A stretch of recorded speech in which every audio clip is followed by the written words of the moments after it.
उसे कहा गया था कि वो कभी डूब नहीं सकती। अपने जमाने की एक से बढ़कर एक खूबसूरती समाई हुई थी उसमें। सेफ्टी के इतने प्रबंध किए गए थे कि बताते बताते शब्द कम पड़ जाएं। लेकिन ऐसा क्या हुआ कि 7.5 मिलियन डॉलर की टाइटैनिक बस 2 घंटे 40 मिनट में ही नॉर्थ अटलांटिक ओशन में समा गई। क्यों टाइटैनिक के साथ साथ 2500 से भी ज्यादा लोगों की जान चली गई उस रात? कौन जिम्मेदार था इस सब के पीछे? आइए जानने की कोशिश करते हैं। नमस्कार दोस्तों, फैक्ट्स मिस्ट्रीज इन हिंदी चैनल में आपका स्वागत है। अगर मैं ये कहूँ कि टाइटैनिक के सब लोगों को बचाया जा सकता था तो आप क्या कहेंगे कि मैं झूठ बोल रहा हूँ? लेकिन रुको, अंत तक वीडियो देखो, आपको सब पता चल जाएगा और एक ऐसा सच का खुलासा होगा जो आज तक आपने नहीं सुना था। इस घटना को समझने के लिए हमें आज से 112 साल पीछे जाना पड़ेगा, यानी सन 1912 में। यह कहानी एक ऐसे समुद्री जहाज की है जिसने अपने साथ कई लोगों के सपनों की यात्रा शुरू की, लेकिन जिसका अंत एक दिल दहला देने वाली त्रासदी में हुआ। टाइटैनिक को कभी न डूबने वाला जहाज बताया गया था, जिसका निर्माण 31 मार्च 1912 में हुआ था व्हाइट स्टार लाइन के द्वारा, और जिसके वाइस प्रेसिडेंट थे फिलिप एएस फ्रैंकलिन। 2 अप्रैल 1912 को अपने समुद्री ट्रायल ओके होने के बाद वह 10 अप्रैल 1912 दोपहर करीब 12:15 बजे साउथहैम्पटन इंग्लैंड से न्यूयॉर्क निकल पड़ी अपने पहले सफर पर, और शायद उसका ये आखिरी सफर भी था। अपने समय में टाइटैनिक को ऐसे बनाया गया था कि इसमें लग्जरी के साथ साथ सेफ्टी कूट कूट कर भरी गई थी। इस वजह से इसे स्पॉन्सर करने वालों का तांता लगा हुआ था, और यहीं से खींचे चले आए बड़े बड़े पॉलिटिशियन, एक्टर्स, इंडस्ट्रियलिस्ट, अमीर लोग और कुछ इमिग्रेंट्स जो इस जहाज पर जाने का लुत्फ उठाना चाहते थे। टाइटैनिक की लंबाई 269 मीटर और ऊंचाई 53 मीटर थी, और उसकी कदकाठी देखकर लोगों की सांसें थम गई थी। इस लंबे और लग्जरी जहाज को चलाने की कमान दी गई थी 62 वर्षीय सीनियर कप्तान एडवर्ड जे स्मिथ को। 1912 में टाइटैनिक को बनाने में कुल 7.5 मिलियन डॉलर लगे थे, जिसे आज की इन्फ्लेशन के अकॉर्डिंग देखा जाए तो तकरीबन 200 मिलियन डॉलर बनते हैं। उस समय लग्जरी की बात करें तो टाइटैनिक में swimming pool, squash court, Turkish bath, gymnasium, barber shop के अलावा बहुत सी चीजें थी। और अगर इसके इंजन कैपेसिटी की बात करें तो इसमें 2 ट्रिपल एक्सपेंशन 8 सिलेंडर इंजन और एक लो प्रेशर टरबाइन थी, जो इसे टोटल 46,000 हॉर्स पावर देती थी, जिससे टाइटैनिक की टॉप स्पीड 24 नॉट्स यानी तकरीबन 44 किलोमीटर पर आवर बन जाती थी। एक तथ्य यह भी है कि टाइटैनिक के अलावा 2 और शिप्स भी थी जिसे सिस्टर शिप्स कहा जाता है। पहली थी ओलंपिक, जो कि 1911 में बनाई गई थी, और दूसरी थी ब्रिटानिक, जो कि 1914 में बनाई गई थी। लेकिन कहते हैं ना, जिसका नाम होना होता है हो ही जाता है। ऐसा ही हुआ कुछ टाइटैनिक के साथ भी। शुरू से ही व्हाइट स्टार लाइन ने इतना बड़ा हवा बना दिया था टाइटैनिक के बारे में कि यह अनसिंकेबल है, मतलब यह डूब नहीं सकती, जिस कारण यहाँ पर लाइफ बोट्स भी पूरी नहीं रखी गई थी कैपेसिटी के अकॉर्डिंग। यहाँ पर कुल 20 लाइफ बोट्स थी, जिसमें 1178 लोग ही निकाले जा सकते थे किसी दुर्घटना होने पर। लेकिन असलियत में टाइटैनिक पर 3320 लोगों से भी ज्यादा रवाना हुए थे सफर पर। अपने सफर पर निकलते ही दूसरे दिन अलग अलग शिप्स के द्वारा टाइटैनिक को वार्निंग सिग्नल्स मिलने शुरू हो गए थे कि रास्ते में बहुत सारे आइसबर्ग्स हैं, तो ध्यान से समुद्र में चलना। लेकिन टाइटैनिक के सीनियर कैप्टन ने इन वार्निंग सिग्नल्स की परवाह न करते हुए टाइटैनिक की स्पीड को कम नहीं किया। लेकिन क्यों? इसके 2 कारण थे। पहला, उसे टाइटैनिक पर इतना भरोसा था कि किसी भी आइसबर्ग को यह आराम से तोड़कर निकल जाएगी, क्योंकि इसका बेस लेयर, जिसे हल कहते हैं, डबल था। व्हाइट स्टार लाइन के चेयरमैन और एमडी जोसेफ ब्रूस ने भी कप्तान को सख्त हिदायत दी थी कि स्पीड कम नहीं होनी चाहिए, क्योंकि उन्हें अपना लक्ष्य 6 दिन में कंप्लीट करना था, जिससे एक नया रिकॉर्ड बन जाता। और ऐसा ना होने पर टाइटैनिक की बहुत बदनामी होती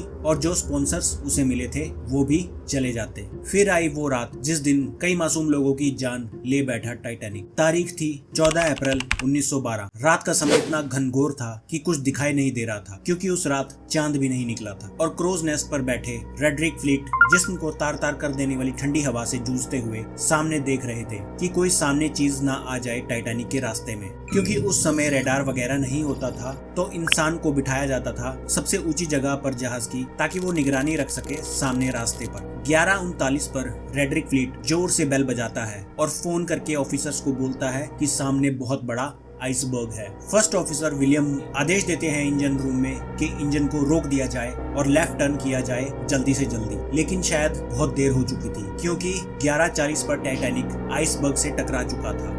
Passengers were many of the wealthy and influential. The band played the gayest tunes and American ragtime dances. The time was 11:40. और तकरीबन 10 सेकंड तक उस आइसबर्ग के साथ घसीटता हुआ टाइटैनिक आगे चलता गया। सामने जो आप देख रहे हैं ये वही आइसबर्ग है जो टाइटैनिक से टकराया था। कप्तान के साथ साथ सभी लोगों को लगा कि सब ठीक है, लेकिन उन्हें यह नहीं पता था कि यह कोई छोटा मोटा आइसबर्ग नहीं था। जो आइसबर्ग टाइटैनिक को टकराया वो 17 मीटर पानी के ऊपर था, लेकिन 15 मीटर पानी के अंदर भी था और जिसका कुल वजन 1.5 मिलियन टन था, जिस वजह से टाइटैनिक का बो एरिया जो शिप के सामने का हिस्सा होता है उसमें पानी भरना शुरू हो गया और धीरे धीरे टाइटैनिक का बो में से पानी अंदर जाने लगा, जिस वजह से टाइटैनिक का पिछला हिस्सा हवा में उठने लगा। अब यहाँ हम बात करते हैं सेफ्टी फीचर्स की, जिस वजह से इसे अनसिंकेबल कहा जाता था। पहला, इसका डबल हल था, लेकिन जहां से आइसबर्ग टाइटैनिक से टकराया उधर सिंगल हल ही था, मतलब डबल हल किसी काम का नहीं था यहाँ पर। दूसरा, टाइटैनिक में 16 वाटर टाइट कंपार्टमेंट्स बनाए गए थे, जिसमें कहा गया था कि अगर 4 कंपार्टमेंट्स भी भर जाते हैं पानी में फिर भी यह डूब नहीं सकती, लेकिन पानी अब 4 नहीं 6 कंपार्टमेंट्स में भर चुका था। मतलब अब टाइटैनिक का डूबना तय हो चुका था। रात 12 बजे कप्तान ने रेडियो ऑपरेटर से कहा कि हेल्प सिग्नल्स भेजो ताकि कोई आसपास शिप हो तो उनकी मदद करने के लिए फटाफट आ जाए। तो ऐसे ही जैक फिलिप्स जो कि रेडियो ऑपरेटर था टाइटैनिक पर, उसने काम फटाफट शुरू कर दिया और 12:20 पर उन्हें अपने भेजे सिग्नल्स का रिप्लाई मिला RMS कारपेथिया शिप के द्वारा, जिसे सुनकर एक खुशी की लहर दौड़ गई टाइटैनिक पर। लेकिन जब उन्हें पता चला कि उन्हें आने में 3 घंटे से भी ज्यादा समय लगेगा तो फिर से खौफ में समा गए सब। कप्तान के आदेश पर आसमान में फ्लेयर्स छोड़े जाने लगे ताकि कोई और आसपास शिप हो तो उसे देख ले और मदद करने के लिए आ जाए, मगर अफसोस सब बेकार साबित हुआ। अब समय आ चुका था लाइफ बोट्स को पानी में उतारने का, लेकिन वो पहले ही कम थी। तो SOP यानी स्टैंडर्ड ऑपरेटिंग प्रोसीजर के अकॉर्डिंग पहले औरतों और बच्चों को उतारा गया, लेकिन यह जानते हुए कि क्या हो रहा है कई लोग अभी भी यही सोच रहे थे कि टाइटैनिक डूब नहीं सकता और कई लोगों ने अपना जीना मरना टाइटैनिक के साथ ही जोड़ लिया। फर्स्ट लाइफ बोट जो उतारी गई उसमें केवल 12 लोग ही बैठे थे, जबकि उसमें आराम से 60 लोग आ सकते थे। समय तेजी से बीतता जा रहा था और रात के 1 बज चुके थे। जो लोग पहले आराम से मजे कर रहे थे टाइटैनिक के ऊपर, अब वो मजा चीखने और चिल्लाने में बदल चुका था क्योंकि टाइटैनिक के प्रोपेलर्स हवा में उठ चुके थे। आखिरी लाइफ बोट 2:05 पर उतारी गई थी, लेकिन अभी भी टाइटैनिक पर 2500 से ज्यादा लोग मौजूद थे। 2:20 पर टाइटैनिक 2 टुकड़ों में टूटकर नॉर्थ अटलांटिक ओशन में समा गया और लोग अपने आप को बचाने के लिए पानी में कूद पड़े, लेकिन ये पानी आम पानी नहीं था। इसका टेम्परेचर -2 डिग्री था, जिसमें इंसान को हाइपोथर्मिया होने में 15 मिनट लगते हैं और फिर उसकी मौत निश्चित है। RMS कारपेथिया शिप टाइटैनिक के डूबने के 2 घंटे बाद पहुंची और जो लोग लाइफ बोट्स पर सवार थे उन्हें बचाया गया, जिनकी संख्या 705 थी। यह फोटो तब ली गई थी जब लाइफ बोट के पास पहुंची थी RMS कारपेथिया शिप। इतने बड़े मामले में जब जांच करी गई तो बहुत से खुलासे हुए, जिनमें से 3 आपको ऊपर ही बता चुके हैं, यानी लाइफ बोट्स की कमी, टाइटैनिक की स्पीड कम न करना, आइसबर्ग के वार्निंग सिग्नल्स को अनदेखा करना। इसके अलावा अगर आपको बताया जाए कि टाइटैनिक के निर्माण के इस्तेमाल में किया गया लोहा और स्टील स्ट्रक्चरल इशू थे और फिर भी इस्तेमाल किया गया तो हैरान मत होइएगा। इन धातुओं में छोटी छोटी दरारें थी जो ठंडे पानी में और भी कमजोर हो गई। डिजाइन की खामियां, वाटर टाइट कंपार्टमेंट्स के ऊपर की दीवारें ज्यादा ऊंची नहीं थी, जिससे पानी एक से दूसरे कंपार्टमेंट में आराम से भरता चला गया। अब यह सवाल आता है कि क्या टाइटैनिक में सवार सब लोगों को बचाया जा सकता था, जिसका जवाब है जी हाँ। पर कैसे? टाइटैनिक जहाज से 32 किलोमीटर दूर SS कैलिफोर्नियन जहाज था जो उस रात रुक गया था आइसबर्ग ज्यादा और विजिबिलिटी ना होने के कारण। लेकिन उसके कप्तान स्टैनली लॉर्ड जो कि 17 घंटे से जहाज चलाकर आ रहे थे, उन्होंने थकान के कारण अपने रेडियो ऑपरेटर को कहा कि रेडियो बंद कर दे और आराम कर ले। जब टाइटैनिक से फ्लेयर्स जलने शुरू हुए तो SS कैलिफोर्नियन जहाज के लोगों ने देखा और कप्तान को उठाने का प्रयास किया 2 बार, लेकिन कप्तान ने यह कहकर मना कर दिया कि यह अमीरों का जहाज है और यहाँ कोई पार्टी वार्टी चल रही होगी, सो जाओ सब। अगली सुबह जब SS कैलिफोर्नियन जहाज के रेडियो ऑपरेटर ने रेडियो ऑन किया तो तब तक सब बंटाधार हो चुका था।